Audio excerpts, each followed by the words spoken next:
Have you ever considered what your jewellery, watches or art is worth? You should contact our friends at Dawson's Auctioneers and Valuers for excellent sales advice. They promote your valuables online to a worldwide audience to ensure you get the highest possible price for them. So if you are looking to see if you have any hidden treasures, jewellery, silver, gold, watches, art or even entertainment, sports memorabilia, make sure you contact the experts at Dawson's Auctioneers.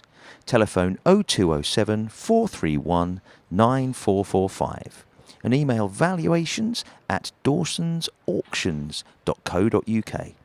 You can also check out their website for more info, www.dawsonsauctions.co.uk.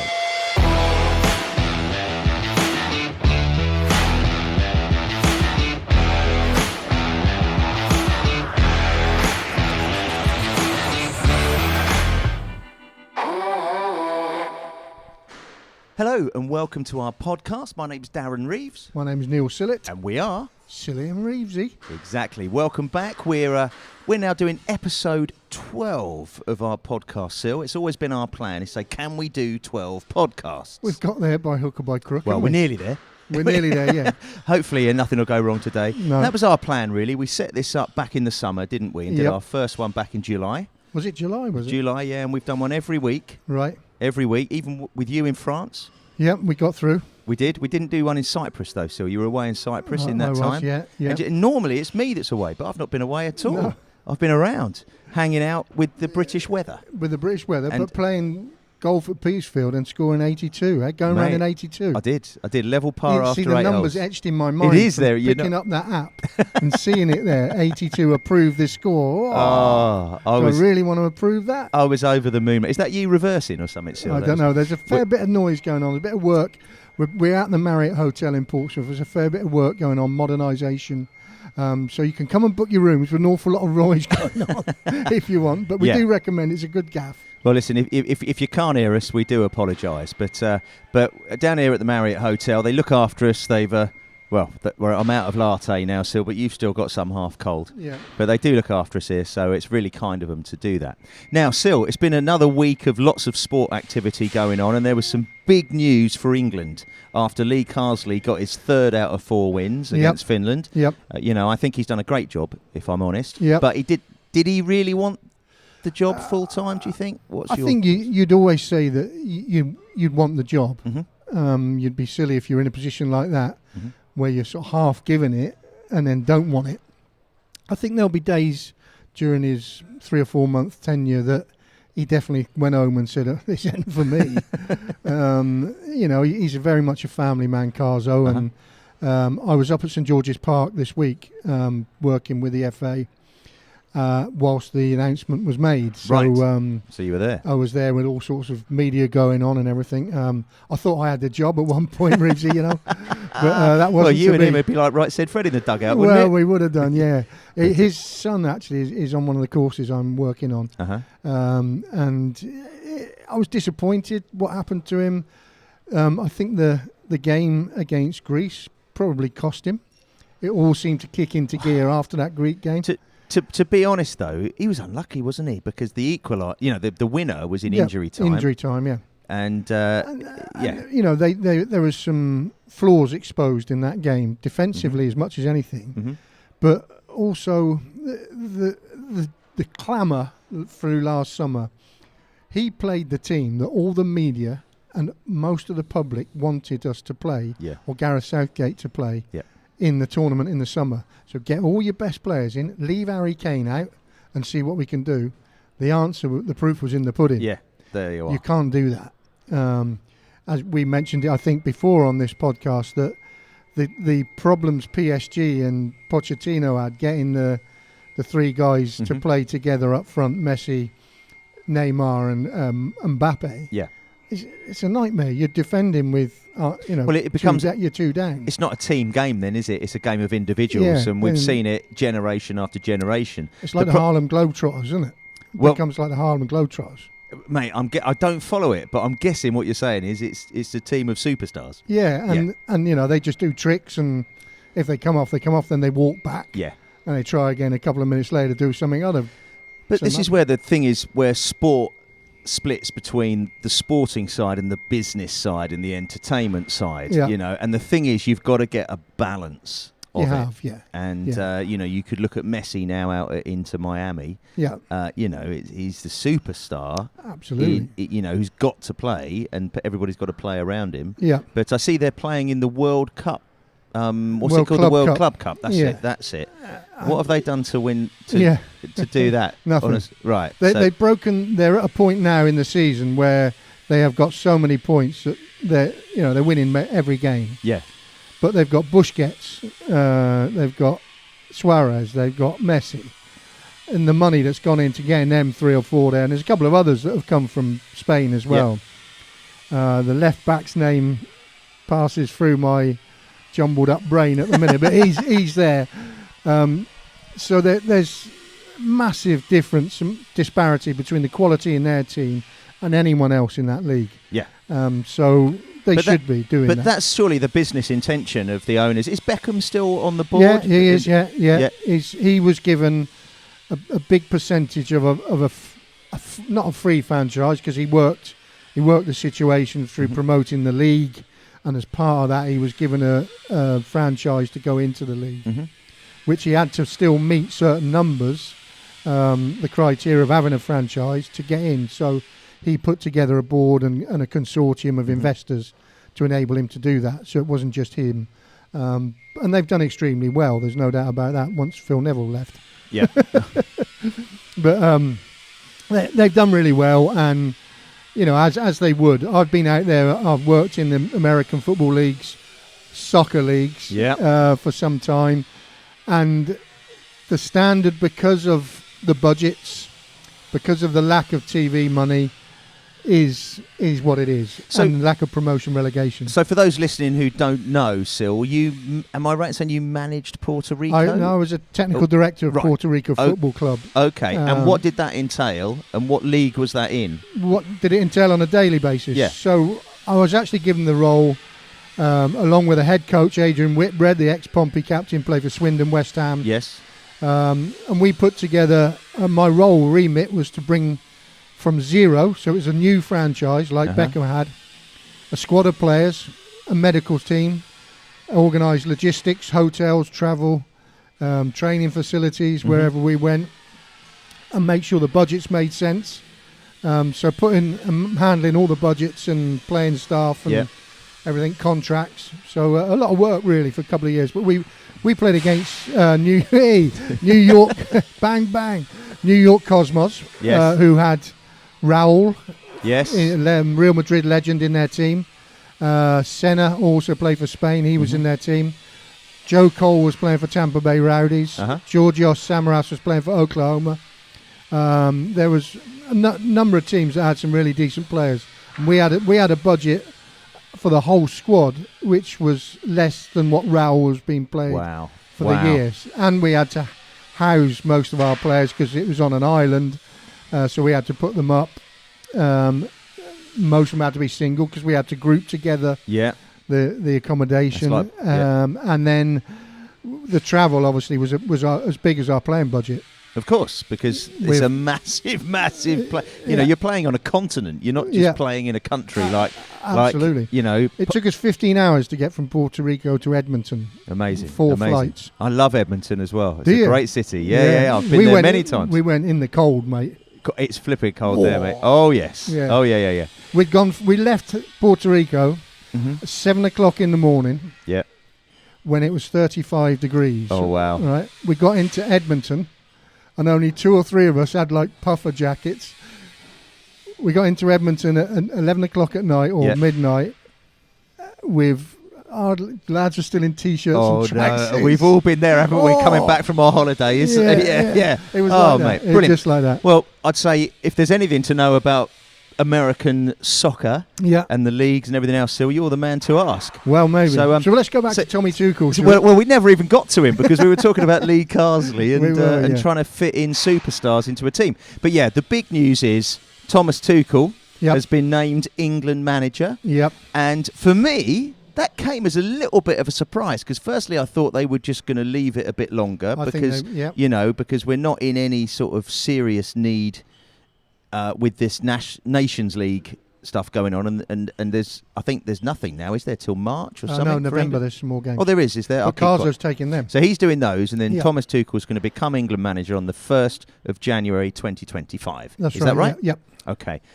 What's your thoughts on it? I've only been in his company once, so it's one more than. That's not. I was going to say one more than me, but it's not. No. Our friend Mickey Baker, who always gets a message on here, said he does. I got a spare ticket for Chelsea Villa. Right. Do you want to come? This was 2 or 3 years ago. Yeah. So didn't tell my son, who's there watching it on Sky Sports. I'm up in London because I've got a gig that night. Right. And I just sent. We were right behind the dugout where his seats are. So I'm sure you've been there. And I just literally zoomed into the back of Tuchel's head and sent it to my son, going, "Guess where I am." So I've been in his company. Where were you, Sil? What would? It was at a Christmas lunch at Chelsea. Yeah. Which they put on every year. It's a fantastic event for their supporters, but it's also ex-players and Chelsea Former Players Association. So there is the 300 odd guests or supporters tables are littered with former players and coaches, and this day Thomas Tuchel and Azpilicueta did a little Q&A before a game that they were playing away at Brentford the next day. Right. And he was fantastic. He took one look at the room. There's obviously wines, beers, champagne on some tables, and he took one look when he stood up and said, "I would rather be sitting where you are." Yeah. Absolutely. So he showed some humility and humour. Good. He spoke really well. I think he looks a highly strung character, even though he interviews well. I think that a little bit. Yeah, on edge. Yeah, I think he is. Yeah. I don't mind that. I think that's what the team needs. He's got the same dilemma as Lee Carsley's had, in that we've got some fantastic, creative, talented players who they can't all play at the same time. Yeah.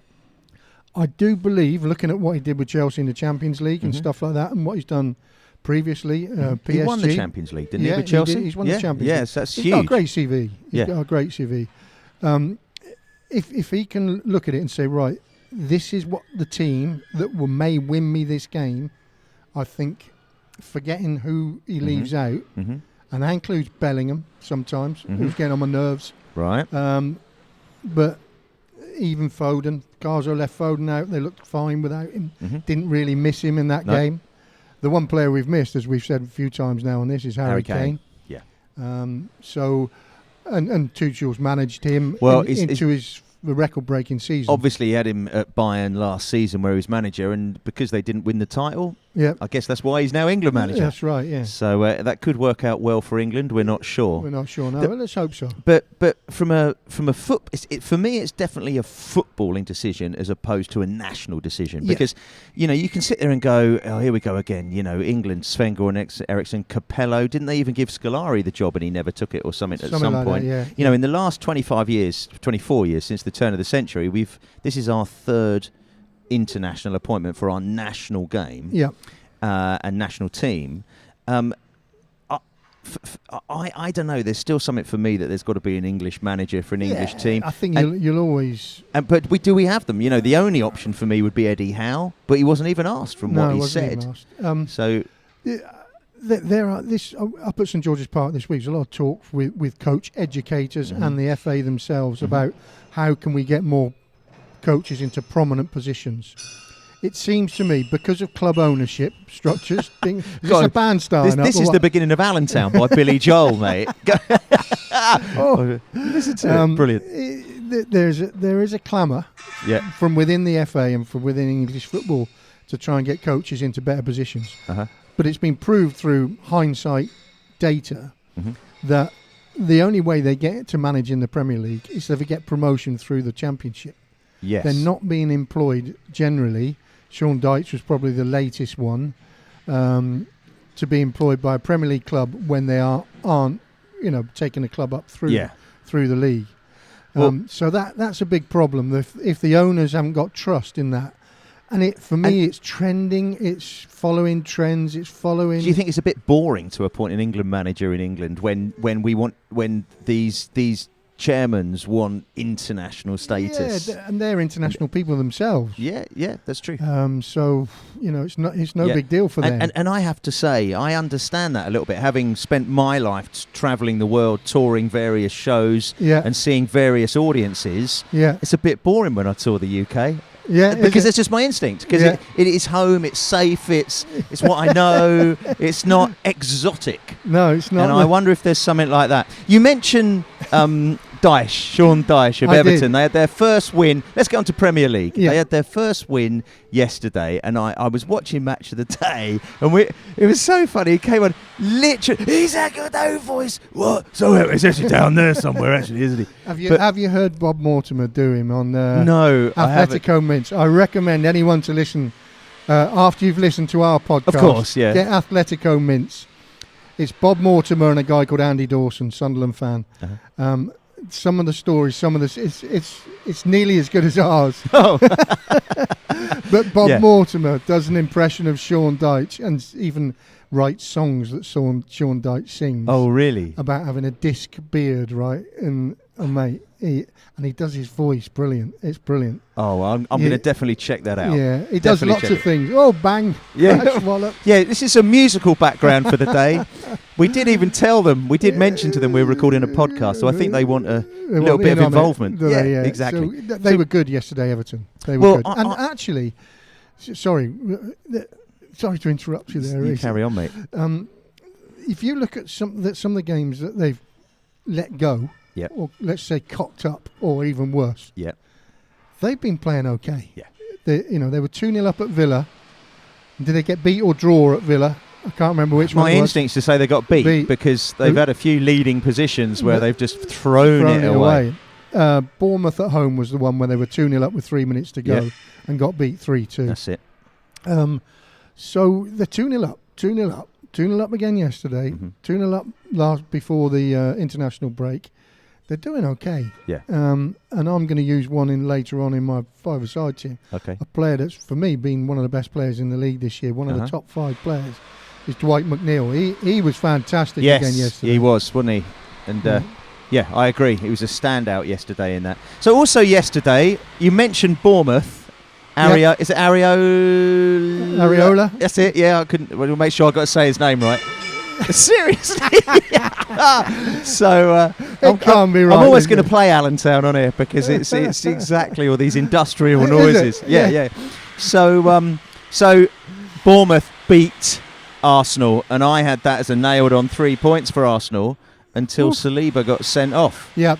And because I think Arsenal are just going stronger each season. We're seeing them over the last 3 years with Arteta, in my opinion, and with my son as an Arsenal fan, I do look at them a bit closer than other teams. Yep. For him, if nothing else, because it's the only thing he wants to talk about. Right. So, but Bournemouth yesterday took a, there was a great. It was a big result. A big changing point in the game, as you said, was Saliba sending off. For me, he's the best defender in the league. Yep. One of the best defenders in the world. Has he just signed a new contract as well, I believe? Has he? Yeah. But looking at that, before that sending off, they were sloppy. They were careless in possession. And I tend to, I'm going to throw one at you. I disagree with what you're saying. Yeah, go on. I think they've scraped through this season on a number of occasions. Well, they've had a lot of red cards. It's got to be said. They've had 3 red cards now, haven't they? But if you look at some of the games where they've rescued them, I don't think they're as forceful as they were last season. And I think... And where do you think that is on the pitch? I think they missed Odegaard badly. His injury is a big one for them. Yeah. Very creative. He knits the team together.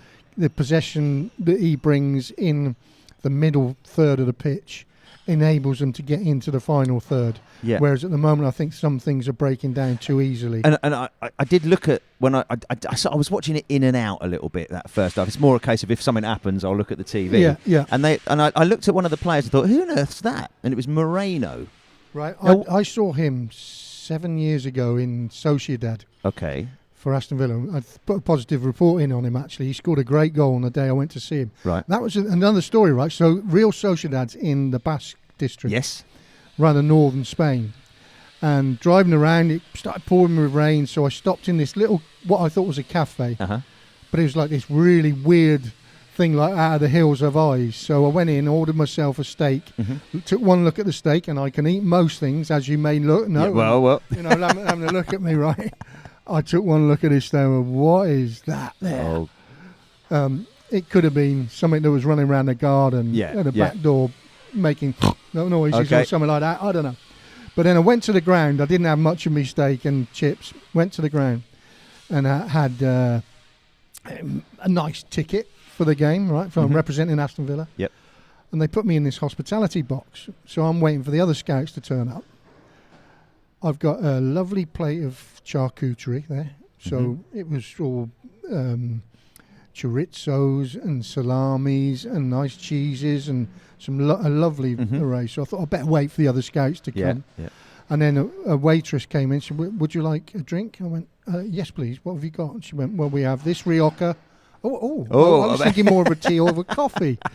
So she went, no. It's, this is very nice Rioja. I went, well, I'll have a little glass with it. So I had it was beautiful, this glass of Rioja. I know where this is yeah. So it's now 20 to 3 and there's a 3 o'clock on a Sunday kickoff. Still no scouts in the room. I've demolished most of the charcuterie and I'm a bottle of wine in, right? Of course you are. This is professionalism for you. Of course it is. I go to the toilet, have a quick look. My teeth are covered in red wine, so I thought, but I actually watched the game from within the box. Yeah. I was still the only one there all game. Wow. I think the weather put a few off. Right. I took a bottle home with me, which was gratis from the waitress, of course. And you put a report in for Moreno. For Moreno, who ends up going to Arsenal. And so what I should think should happen is every time I'm sent abroad to watch a player, that I get a bottle of Rioja and I'll find him a Moreno. Still, it should be on your rider wherever you go. And I apologise that you've only got a latte this morning, Sunday morning. Latte, I think, it's brilliant. Brilliant. He's at the other end of his career for sure, but he's a good footballer. So Real Sociedad, I sort of felt like I know nothing about him because I just think of Roberto Moreno, who was a Formula One driver in the 80s. Was he? Yeah. And where was he from? Mate, I've got to be honest with you. I think he was South American, like Brazilian or something like that. But I'd have to look that up. Right. But I just looked at it, who is this guy? And then, like you're saying, it's all a bit fragmented. I just think, I don't know, like you said, if Arsenal are holding it together, I'll look at them slightly differently now next week if I watch the match. But I just thought Bournemouth, really, what you've said about what they did to Everton. Yep. Now what they've done to Arsenal, they're always a team that you'd think should be in the bottom 4 if you just list out the if you look at the teams. But the stadium, I mean, only get 12,000 people. Like we think Portsmouth Football Club looks a bit shabby, and I know they've spent some money on it, but it's just old-fashioned and small in comparison to a Championship. But Premier League, why are they not spending the money on the stadium seal down in Bournemouth? Is there a reason? Totally restricted with the buildings around the stadium and the as you drive down, I suppose it's the southern side of the ground is not theirs. It's council land and it's a big park, recreation area. So I suppose they'd have to replace that somewhere if they were going to try and buy that. But I don't think they'll ever be able to buy that. No, I'm trying to think as you drive down into Bournemouth, you got that dual carriageway down in. Surely there's some space down there near the airport or something. So. You would have thought so. I just think they've been they're an established Premier League team now, and their manager is doing a great job. I wonder whether they're probably what would be their max home attendance if they moved into an all-seater stadium. So, brand new stadium. I always think of the demographic of Bournemouth being very much a retirement area, but having worked down in Poole as producer of their pantomime for 4 years and musical director for 8 years, the demographic of Panto is every generation, but we just think of Bournemouth as it's like a retirement village type. There's no one sneaking up behind you here, is there? No, just a brick wall, mate. That's all we've got. So they've never. I wonder if that's something to do with it. I don't know. Yeah, I mean, you've got to weigh up the cost of building a whole new stadium. Yeah. But it is progress in it is Premier League. It's top. They're in the top 20 in the country. Absolutely. And you look at the grounds down in the Championship, and even some of the League One grounds of teams that bounce up and down. I don't know. It just seems very lacking ambition, really. Yeah, and as you said, they've got massive income from Premier League and TV, Yeah. you'd probably be able to, leverage some of that against a new stadium. I don't know, but well, Sil, just moving on, there was a massive result as well yesterday. I was looking at the results, hoping Pompey were going to get a win, and at half-time they were 1-1. But I was looking at the Southampton score as well. Yep. Your new employers. Easy. And Southampton were 2-0 up at half-time against Leicester, and on for a nailed-on victory, desperately needed victory. Yeah. It was a 6-pointer. Absolutely it was. As was Pompey's match, as was Everton's match. To a degree, yeah. Yeah, you know. Yeah, 5-pointer. Maybe. But Leicester, Jamie Vardy did it again. He was inspiring, Jamie Vardy. Yeah. But it's a confidence thing. I think I've mentioned it on here before. When I left Portsmouth to go to Derby, I couldn't believe the post-match celebrations, and not anything to do with alcohol, but how much it meant to get 3 points in the Premier League. I couldn't believe it. Right. We'd won, and I walked in, little... You felt it as well. And then, whoa, they're going crazy in the change room. What have we done here? Have we won the cup or something? Yeah. But the value of 3 points is unbelievable. And when you don't get them, when you should, it's like a mallet to your temple. Right. It's a real... And now that's happened. It happened to them against Ipswich when they were 1-0 up. They've done okay in a couple of games and then played okay and not put the chances away or not nailed the game down. And that starts to play on your minds for sure. So they're fragile at the moment because of that. So you watch the end of the match, some of the players were almost in tears, Yeah. and do we think the manager now, the questions are being asked quite seriously in the way he's playing? And I'm keeping my head down, mate. I'm not saying anything about that. I'm trying to get stuff out of you still. But anyway, so Leicester, massive win. Yeah, for them, it was, for sure. They played the subs well, although I listened to an interview with Harry Winks, and he was a little bit, we should have been playing anyway. Yeah. What's he leaving us out for? When we showed him what we could do. Yeah. So I think him, Vardy and Fatua came on. Well, I was going to say about Fatua, he's a young player, but I was watching Match of the Day, and Gary Lineker, obviously, who's a massive Leicester fan, just went, him and his kids, they want Fatua on the team sheet, and when they're not, they're like, oh, come on. Why? Apparently, he changed the game yesterday. Yeah, he's really quick. I mean, proper quick. Can go down on his right foot to take fullbacks on. Can come cut inside. He cut inside once yesterday on his left foot and hit a shot which seemed destined for the top corner. Yeah. Just smashed against the bar and back out, didn't it? But he looked a real threat. Well, I thought Leicester looked really good, actually. They hit the bar twice, in fact, didn't they? Yeah. Once in the first half as well. They had some great shots and some great saves by the Southampton keeper. I thought they looked leagues above Southampton, even though Southampton had that 2-0 lead. It was like none of the... None of the crowd quite believed it. No, yeah. no. So Villa have had their best start since '98. Yep. Ollie Watkins again scores a wonderful header. Yep, very good. And they just for me watching Villa now, it just surprises me every week how good they seem to get the results. Yep. And they really look like a top 4 team, don't they? They do. I didn't see anything of the game yesterday at all. Right.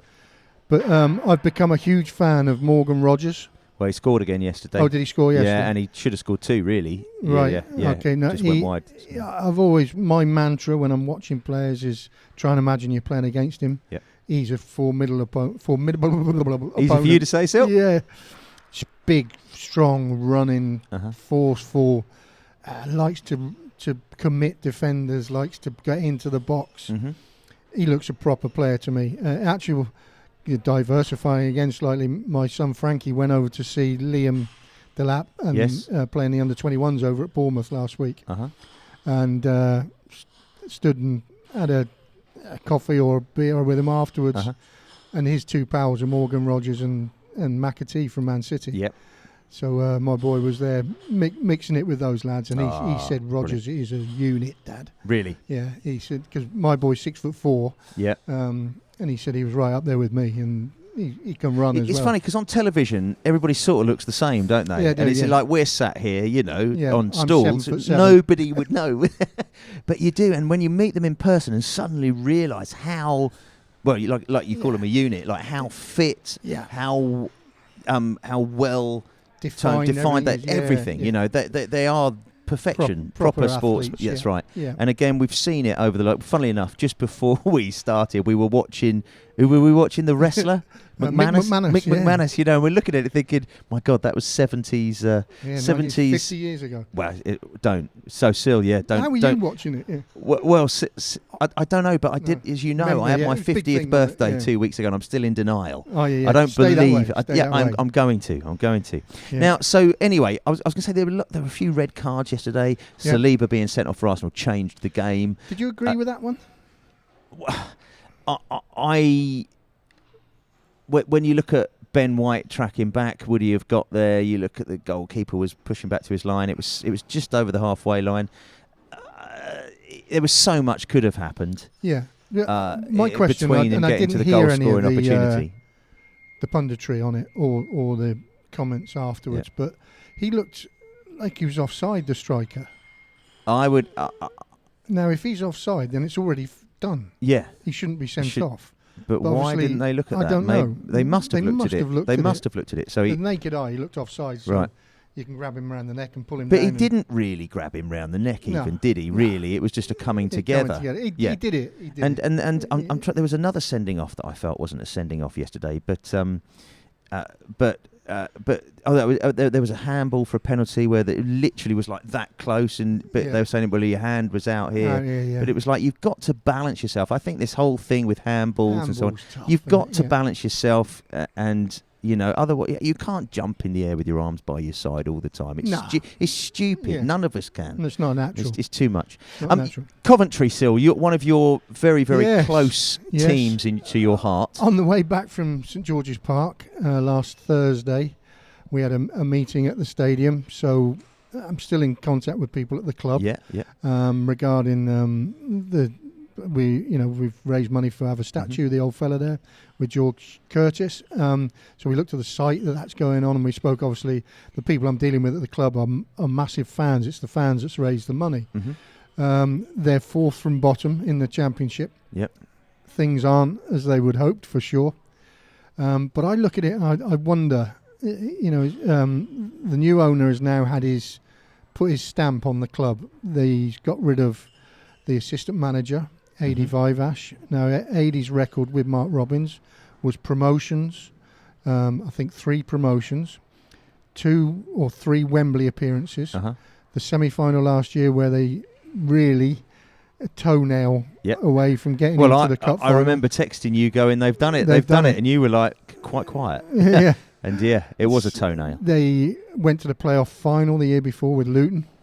They've done magnificently well. And now the owner's had I think his name's Tom King, taken over from a very precarious situation, as much he doesn't own the stadium, he doesn't own much of the training ground. So you basically own contracts of the players, and that's about it, really. They've sold well, they've sold players that have brought in a lot of money. Victor Gyökeres, who's gone to Sporting Lisbon. Gus Hamer went to Sheffield United. They couldn't keep Callum O'Hare. He's gone to Sheffield United as well. So they've lost some influential players. I totally understand that. But they've also spent a lot of money. Ellis Sims from Everton, who did well last year in the Cup run. Haji Wright's come over from the American national team. Spent a lot of money on him. Some of the recruitment hasn't quite worked at the moment. Maybe it will when they settle and have time.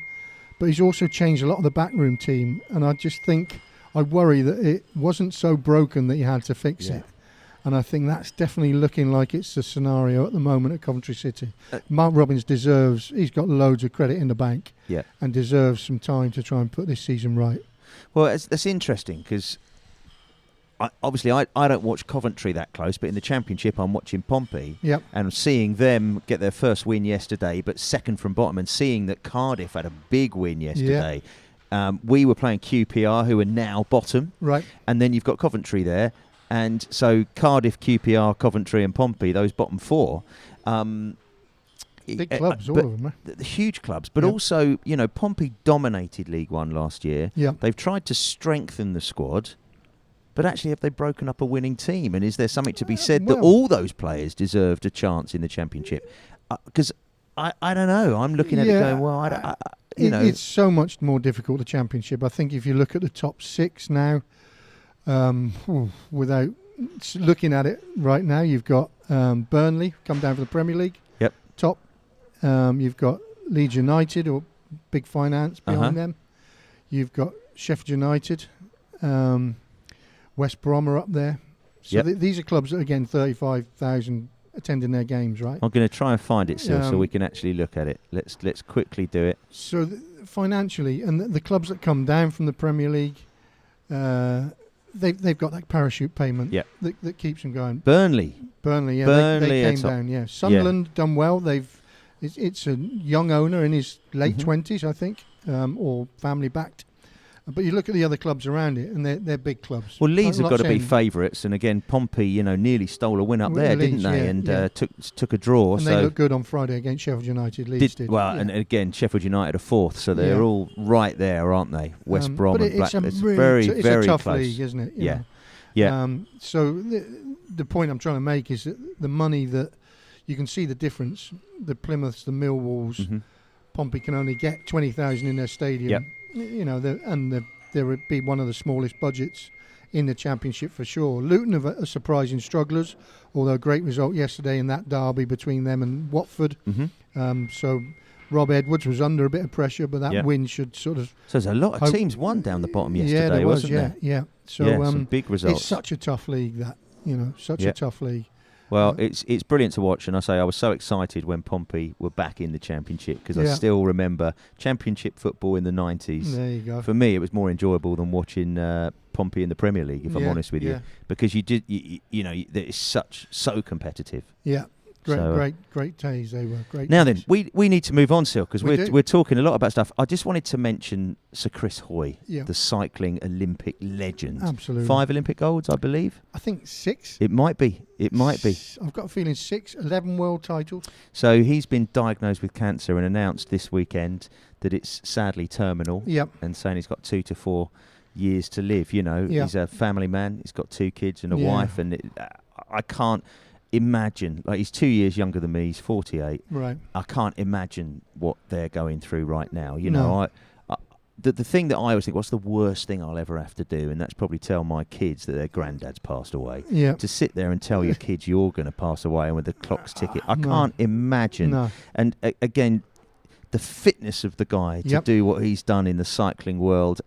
When I say fitness, I don't mean just physical. I'm sort of talking mental fitness as well, and the strength and everything. I mean, cycling and then this is what, the stuff he used to do. And But you're a cyclist, Sil. You know a bit about it. Look at me, what a fine cyclist he is. But no, the fitness levels of those top elite cyclists is phenomenal. The Tour de France, I can't get my head around that. And I've seen most sports. But the hill climbs that they do for miles and miles and miles and miles and miles and miles is unbelievable. And the oxygen that they must have running through their veins is something. It's another planet. It's like they're aliens, really. Yes. But well, I think most elite sportsmen are like that. It's so sad, because he's been a great ambassador for not just cycling but for British sport over the last 20 years. And still will be. And I think he'll do more now and live his life to the absolute full. And he's on TV today, actually, because the cycling's from Copenhagen. Really?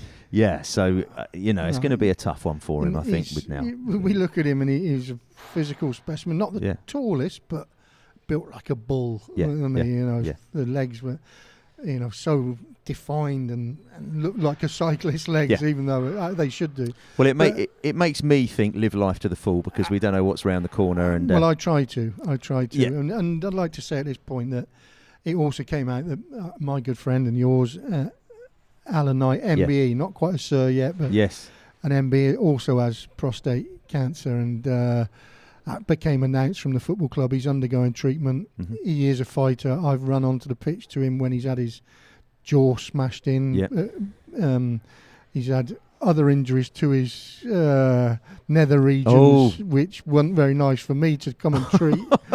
But had fingers pointing the wrong way up at Sheffield Wednesday. He's a tough cookie, Knightsy. Yeah. One of the nicest people you can meet. One of the most boring people you can meet.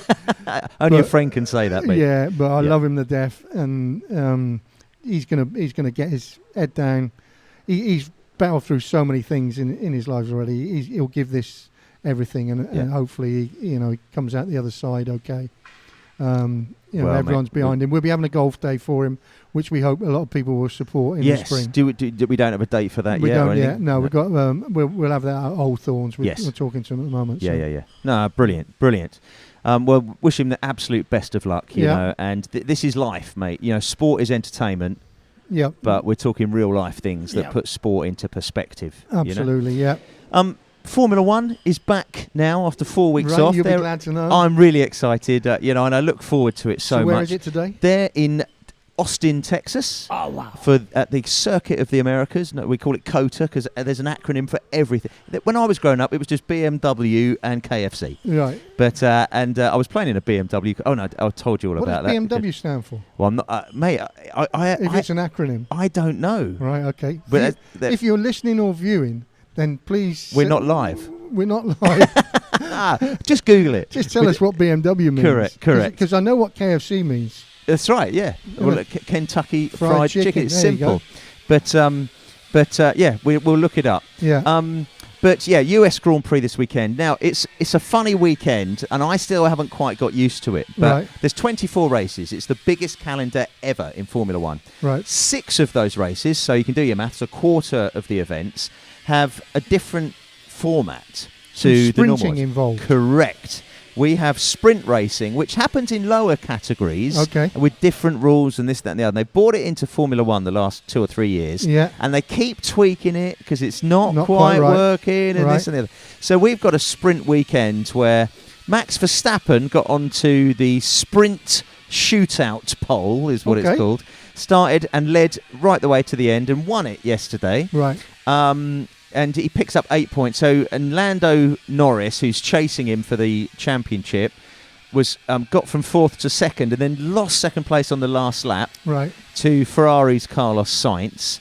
But it really is a sprint. They're going full pelt. Everybody was on the same tyre. Nobody stops for pit stops unless they've got a puncture, I suppose.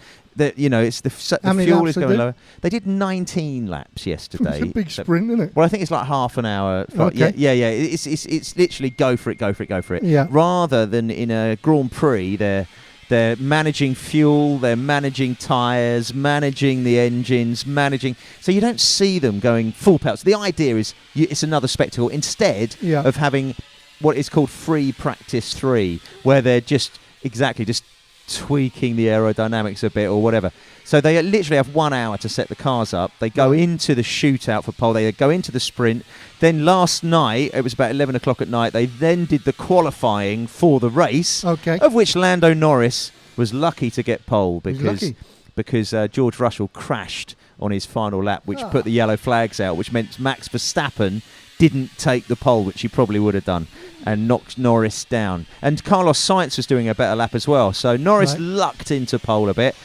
His car is not looking as strong as it did 4 weeks ago, and we desperately all want to see us Brits want to see McLaren and Norris take the championship from Verstappen, because it's been a bit boring, to be fair, when it comes to the championship the last 3 years.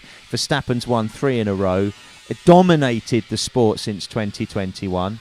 And the good news is that when somebody has challenged him for us, it's been Hamilton in 2021, missed out controversially, and now we want Norris to catch him up. But he's got 54-point deficit with 6 races left. 172 points left to play for. So that's what's going on in Formula One. The race is happening tonight. You know, where we do our, I think sport is such a fast-moving entity. Whenever we do our podcast, there's always something going to be happening to us. So by the time this comes out, Sil, we'll know exactly. Right. So it moves.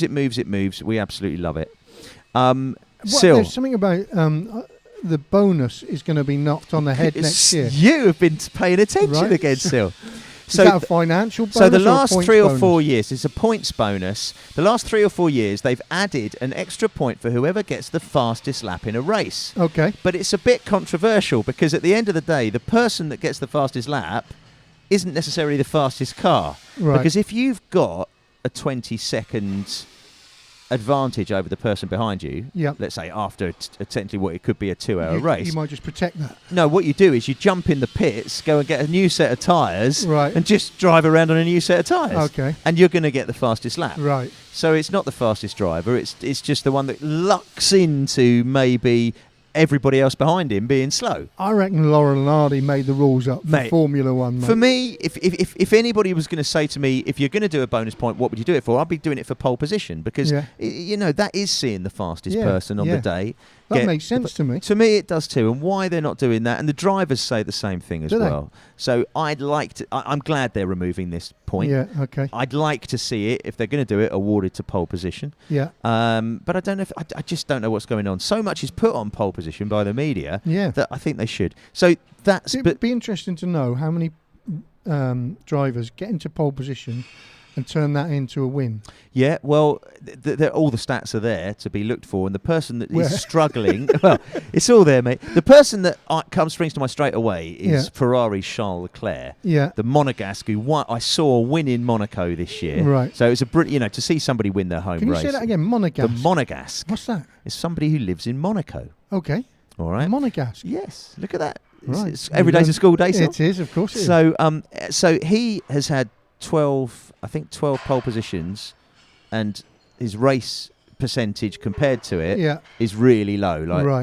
So he's won. I'd need to look at the stats again, but from turning pole positions to wins, he's got a very low ratio. Conversion rate. So he's one of the fastest drivers over one lap. But in the Ferrari, and whatever the technical race of the Ferrari at the moment, it's the second, third, fourth best car on the grid. Yeah. So there's going to be faster cars behind it. It sounds like it's best when it's fresh. Well, exactly, and he is best when he's fresh. Yeah, so maybe not so much practice, but then he's won competition. Races where he's not been on pole position. So you have to dig into the stats a bit deeper than how many pole positions, how many wins. Yeah. But he's the one that springs to mind at the moment, that he's the fastest over one lap, but is he the fastest over a race? Okay. And at the end of the day, that's where the points are delivered, of the race.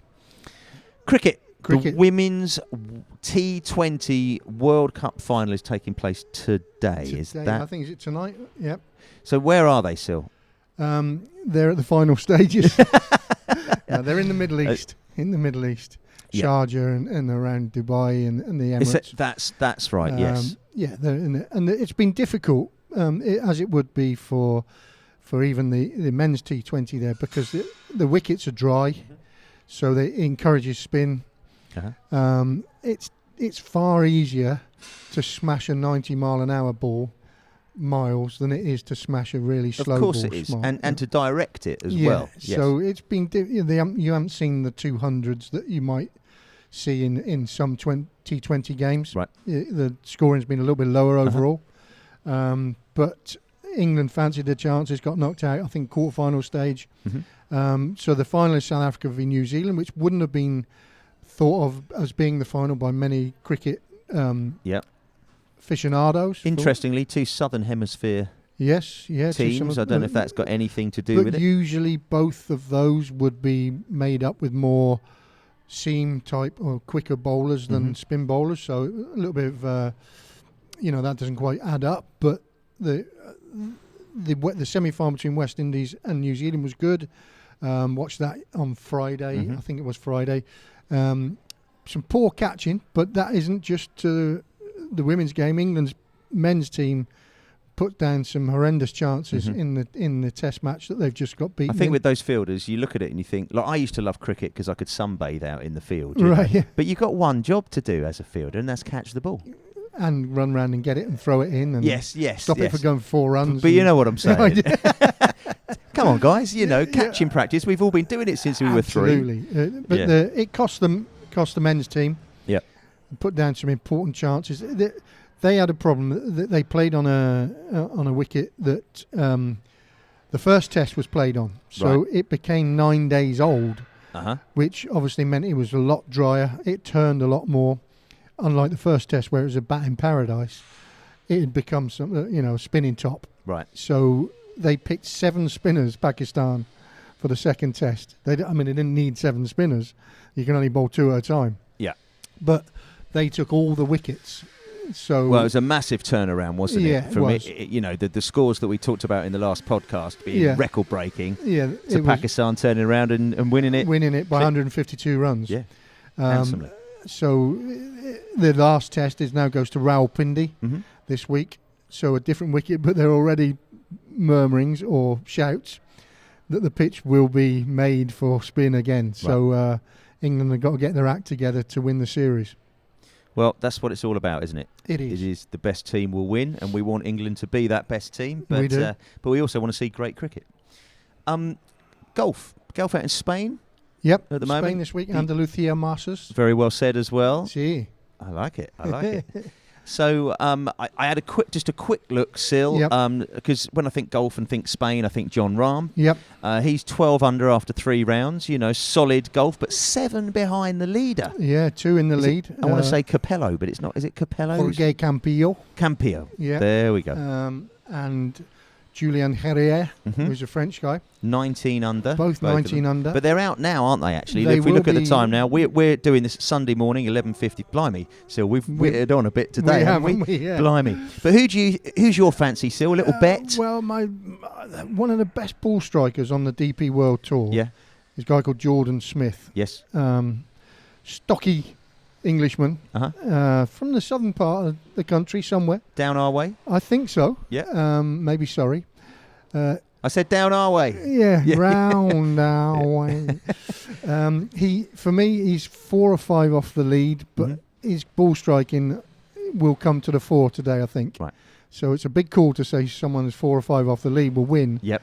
But going each way, I think he's about 10-1, and for me, I'll be doing a little bit of that today. Oh, okay. So that's worth a little. And in America, the Shriners Open, which is our thing over on the West Coast, they're about 8 hours behind. Yes. So again, I'll be up at midnight watching the end. I do enjoy watching a bit of a cricket from golf from America on a Sunday night. The weather came in yesterday, and they've got about 4 holes to finish. Okay. A lot of the leaders in their 3rd round. But Harris English is playing. I backed him last week a little bit, and he fell away a little bit or didn't shoot that many under, and you needed to. He's 14 under at the moment with 4 holes to play, 1 off the lead. Right. And you can back him at 7-1. Okay. So there's my little tip for the Shriners Open in the PGA Tour. Sunday night, get on, 7-1, a little bit each way. Might only play 2 places, but for me, he's nailed on to finish in the top 2. Right, well, I'm looking forward to seeing that tonight after I've watched the US Grand Prix tonight. I wonder what finished first. I think the Grand Prix. I think you might be right. That's 7 o'clock, 7 till 9 tonight, and I'm going to be in front of that. Right, lovely. Now then, Sil, I love this 5-a-side team of the week thing. Yeah, it's good, the 5-a-side. I absolutely love it. Yep. Sil, who are you putting in your 5-a-side team this week, and why? Right, 2 we've mentioned already. Yep. So the first one, for me, the player of the moment, Dwight McNeil for Everton, creating chances, scoring great goals. He's become a player that did a job for Sean Dyche at Burnley as a left-sided midfield player. Now there seems to be so much more to his game. He's become someone that can unlock defences, which Everton were craving, and he's doing that regularly. Jamie Vardy, evergreen. He just keeps going, Keeps going, yeah. 40 fags a day, 20 pints of beer, a wife that's costing him £2 million every time she walks to London. But he keeps going, and he got his penalty yesterday. He's still a threat in behind defences, and he How old will is he continue. now? Is he 34, 35? Around that, I think his contract's up, but it's likely to get and I think when we saw him stay at Leicester last season in the Championship, we probably all thought, well, this could be his last season. Yeah, he'll be, If they don't renew his contract in the summer, you can bet your life someone would take it. Oh, absolutely. I'd have him down at Portsmouth, mate. Any time. Yeah. Third one is one from left field. Come on then. Left field in terms of the baseball, right? So the New York Yankees have got to the final. We have to call it the World Series because that's what it is. Right? Yeah. But they've got to the final for the first time in 15 years, and they are the biggest franchise one of the biggest clubs in world sport. Yeah, and I do look at these a little bit because Billy Joel, one of his biggest shows he ever did was Billy Joel from the Yankee Stadium in New York. He's a New York guy, so in my world of sort of understanding and knowing Billy Joel, you've got to know Yankee Stadium. Yeah, and I I've been love to New Yankee York. Stadium. It's brilliant, isn't it? Yeah, in fact, great. I watched the New York City, the Yes. club that's associated with the City Football Group, play there. Is that where Thierry Henry played? I think he did. I think he did. Well, Vieira was manager for a little while. Wasn't Okay, he? so that would make Frank sense. Lampard played there. Right. Yes. So I've been there to New York Yankee Stadium, but they've got through to the final. It's likely they're going to play the Dodgers, the LA Dodgers. Yep. Although they're 3-2 up in the semi-final against the New York Mets. Yes. They're right next door to each other. And Billy Joel has played that stadium too. Shea Stadium. Shea Stadium, That's right, okay. 2008. I know the Really? stats there. Yeah. Don't ask me any baseball stats, but music ones. Right. I'm with you. Okay, so I think for romanticism, Yes. it would be great if the Mets can turn it around against the Dodgers and end up with a new all New York state of mind. Yeah, very good, Sil. Well, they're the Final. World Series between New York versus New York. Yeah. And there's my little Tony Bennett bit. Up to you. Okay. My fourth one is Kamran Gulan. Now, I don't know who he is. Right, he came in, big decisions, as I said, by the Pakistan. Cricket player, is he? Yeah, cricket There we player. are, good, yeah. He made 100 on Test debut against England. Right. He's about 29, so it's late for him That's to make very a Test debut. But their star man, Babar Azam, has been in dreadful form, and they also left him out to be replaced by Kamran Gulan. They left Shahan Afridi out, who's quickest left-arm bowler probably in the world. Made big changes, and they ended up winning the game, and this guy gets a century. So everything that they did turned to gold, really. So big up to him. Played really well. Hardly gave a chance throughout his innings. And the last one's another one from left field. You will never see where this is coming from. Tell me. They must have done well to make this five-a-side team, Sil. Curling, mate. Yeah. Who's the? Bruce Moat, right? Was in the Olympics. Right. It's the curling. sport is curling. The sport is curling. The name is Bruce Moat. Moat. Right. Totally depressed after the Olympics last time. Right.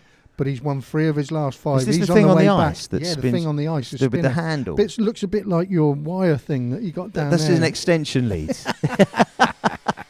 So this curling, on the ice, Bruce where they spin Moat the is handle. my tip for an Olympic It's like gold bowling on ice. Yes, bowling on ice, yeah. Orfs would love it, wouldn't he? He would, yeah. Yeah. So there's me on Bruce Moat. Yeah. Bruce Moat. Right, okay. So my team of the week, and you've helped me a little bit on this, Hill. So first of all, I'm going to say Harry Kane, because he's had another hat-trick for Bayern Munich. You know, we've seen England can't play without him. Yep. You know, he still hasn't won a major trophy yet. No. You know, whether for Tottenham, whether for Bayern, whether for England or whatever. But he cannot be doing any better No. than what he's doing. And he's going from strength to strength. He is, yeah. Not getting any younger, like all of us. No. But still in there. Chris Hoy, Sir Chris Hoy. Absolutely. He's got to be in there for what he's done for cycling, for the Olympics, for world sport, and now having to, cope with the mental side of cancer as well as the physical side. I'm going to put Carlos Sainz in there, the other Ferrari driver this week. I think he's going to Williams, which is a much lesser team, because he's lost his drive to Lewis Hamilton. Right. But he's driving that Ferrari at the moment. You're always put against your teammate, as it were, because you've got the same car, the same equipment. Yeah. And he's making Charles Leclerc, who I think is a great driver, looking... They're the same. So yesterday he qualified 5th in the sprint and took 2nd off of Lando Norris on the last lap, put him under real pressure, put his teammate under pressure and got past him. Brilliant drive. He's... I can't think what he's qualified now for today, but he has. Yep. I think he's driving really well. He's going to Williams next season, and I think we're going to see Williams, who... in the 80s and 90s gave world championships to Alan Jones, Nelson Piquet, Nigel Mansell, Damon Hill. They were right at the top of their game in the 80s and 90s, and they've fallen off. It's all about investment and money. But Doralton Capital, they're putting the money back in with James Vowles up front. I think we're going to see Carlos Sainz catapult Williams back up the order in Formula One over the next couple of years. Okay. Son Heung-min for Tottenham. I watched the Spurs match yesterday. Yep. Who were they playing? West Ham. That's it. And Kudos gave him the lead. But Son Heung-min, he just keeps doing it, keeps doing it, keeps Yeah. doing it. When you see his stats now of what he's done alongside Harry Kane for many years, but he's so consistent. He It's is. unreal. And watching him do 3 step overs and then shoot with his left foot into the Yeah. near putt, was a wonderful goal yesterday. Again, difficult player to play against. Is he? Yeah. Right. Not I played against him, but he looks yeah. But I just thought, you're doing the job. I wouldn't say I'm a big Tottenham fan, but I watched it and I just thought, they look good, don't they? They Tottenham? do look good, and I know love that- Ange Postecoglou. I do. They had the capitulation at Brighton prior to the international break. Yeah. And ifs, buts, and maybes. But if they win that game, for me, they're a threat to the top 4 then. And I think they will be through the season. Well, I think it's going to be between them and Villa and Chelsea. Yep. Yeah. I think the game top today. 3 are nailed on, if I'm honest, even though we've talked about I Arsenal don't think having... they are. I think there's Okay. six that any 4 from 6. Right. Well, I hope it is, because we want competition. Yeah, that's right. And I think we'll get it this year. Yeah, well, I hope so. The other one is women's T20. Yep. We've talked about it, the final Semi-final, today. yeah. So Eden Carson, the Yep. bowler from New Zealand. She span them to victory. She did. Yeah. So, and as you said about the wickets out in Dubai in the taking a Arab bit of a Emirates, turn, yeah. God, I can't say it. Is is brilliant Can to you watch. say Dawson's Auctioneers yet? Well- I pinged that one out. didn't I? Now we need to bring this up, Sil, because okay. this is my job now, isn't it? Right. Yeah. And I wasn't happy with the last one I did. Okay. So if you can just talk about the T20 for a minute. Yeah, the No, T20, 5 the more final's seconds. coming up. But Eden Carson, she was really good. She looks about 5'2", if that. Right. Um, They all do on TV. They do, as you said. She's not playing against Morgan Rogers.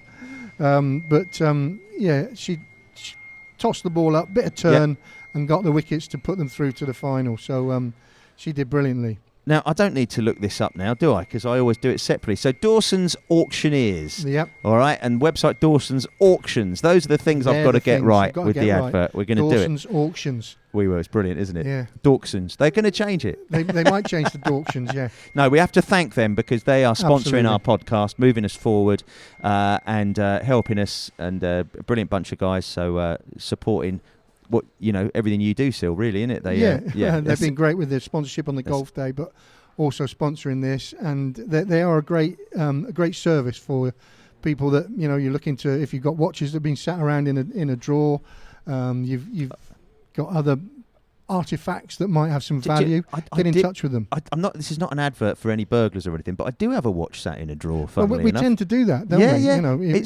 That's bizarre because ever since I got my Apple Watch, since they came out in 2015, if I'm being an Apple geek, okay. all right, I bought this lovely Tag Heuer down in Singapore many years ago, and then I'd had my watch about a month, and I thought, Saturday night we're going out. I'll wear my tag. Yeah. I missed my Apple Watch. Did you? What's wrong with me? Yeah, I did, and I've worn it ever since. I've worn it ever since. So but so watches I might that have hang around. I bet everyone's got one I somewhere. might have a chat with them. Yeah, do that. No, good idea. So anyway, we're there, Sil. We are. We've done our five-a-side team. We've talked all our favourite sports. Yep. And done it again. Episode 12. Please listen in. Please tell your friends because it's all about how many subscribers you get on YouTube and on Apple podcasts and Spotify podcasts. Please join in with our fun. It's been a joy to do it again, Sil. It amazes me how much knowledge you have on all these various sports that I can't believe you don't leave your sofa. No, I don't do it. No, it's fascinating. Curling, mate. Curling. I'm very impressed. I get it when you're watching the Olympics, but when the Olympics is, I'm just like, how do you watch all these sports? They don't just do it on the Olympics, No, I know, but it's having the time. Brilliant. Sil, again, thank you to the Marriott Hotel in Portsmouth for having us here. My name's Darren Reeves. My name's Neil Sillett. And we are Sillett and Reevesy. Love it. Take care.